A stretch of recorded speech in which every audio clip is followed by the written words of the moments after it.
Well, I'd say start of the second half is a big part of the story. They did a great job, came out at halftime and went on a 9-0 run. I had to call a timeout after just 2 minutes, which I never like to do. We fought back late, but you got to give them credit. They shot lights out from three.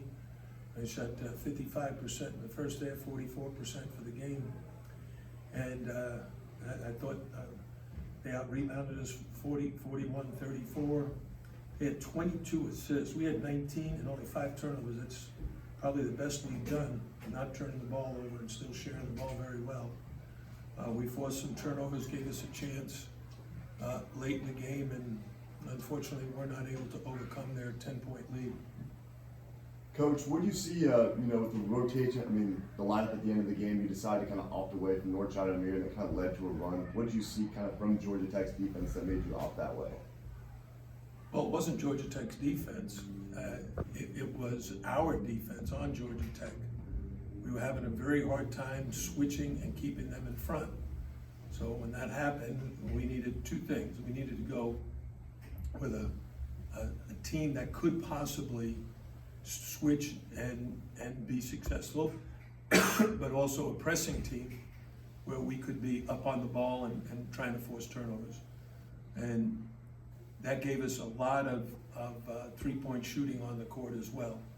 So I thought the guys did a good job. We got, was it a fast break with how much time left? 40 seconds or something? Keyshawn had the ball and Chris Watson running the lane.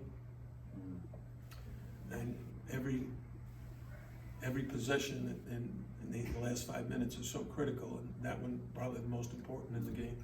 And I understand, obviously, this game didn't end up how you wanted to, but it did seem like there was definitely a change in effort and, emphasis on that. And what did you like from that, just seeing the energy the team's playing with down the stretch? Yeah, I would say the first half was very entertaining. We scored 49 points, they scored 44. They shot lights out, we shot really well.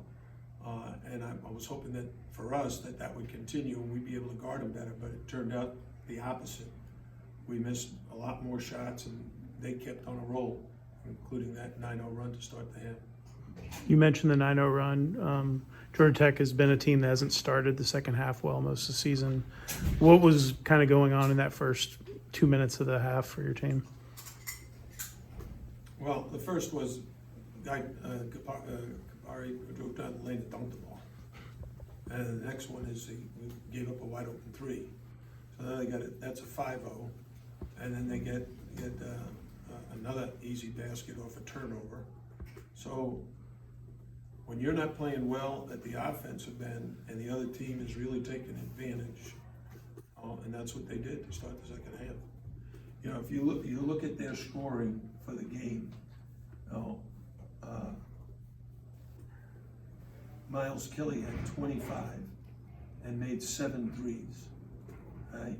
So when you have one guy that's red hot, and he started the second half that way too.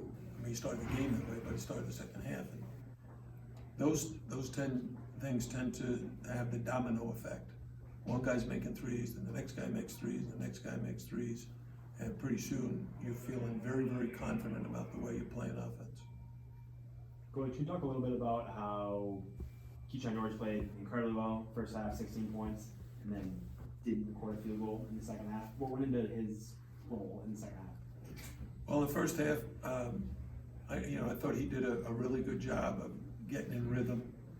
In the second half, we needed to make some changes defensively because they just went on a 9-0 run.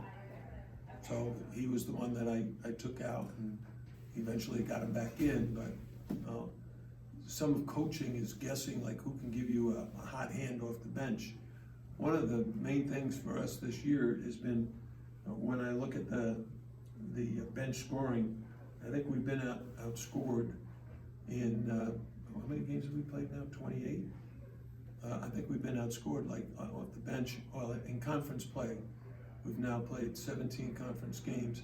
I think we've been outscored in 14 of those 17 from the bench.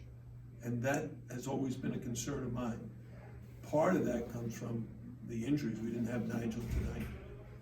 So would it help just to have one more guy? Can you talk a little bit more about what you saw from your bench today? Gervais, Watson played more minutes than they usually do. Yeah, I was looking for answers.